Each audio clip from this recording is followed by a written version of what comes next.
ভয়ঙ্কর দুর্ঘটনা দুর্গাপুরের ডিভিসি মোড়ের উড়ালপুলের ওপর। ইউটার্ন নিতে গিয়ে নিয়ন্ত্রণ হারিয়ে উড়ালপুরের ডিভাইডারে ধাক্কা, আর তারপরই ডিভাইডার থেকে ঝুলন্ত অবস্থায় ট্রলারের ইঞ্জিন। গুরুতর আহত চালক সহ খালাসি। রাতের 11টার ঘটনা হয়েছে।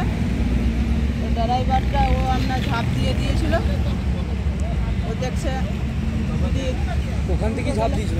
হ্যাঁ, অনেক উপর থেকে, তো পায়ে লেগেছে ভালোই, পায়ের হাড়টা ফেটে গেছিল, পুরো হাড়টা ফেটে গেছিল।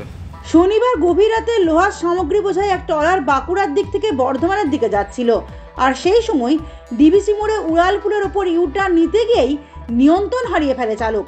ঝুলন্ত অবস্থায় গুরুতর জখম চালক সহ খালাসিকে কোনো ক্রমে উদ্ধার করে পুলিশ হাসপাতালে নিয়ে যায়। স্থানীয়দের অভিযোগ, ট্রলারটি কোনো ক্রমে নিচে পড়ে গেলে উড়ালপুরের নিচে থাকা 19 নম্বর জাতীয় সড়কেও ঘটতে পারত গুরুতর দুর্ঘটনা।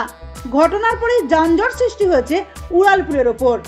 স্থানীয়দের মতে ডিপিএল কর্তৃপক্ষের বিদ্যুতের হাই টেনশন তার থাকার কারণে উড়ালপুলের সঠিক নির্মাণ পদ্ধতিতে শুরু থেকেই গলদ ছিলই।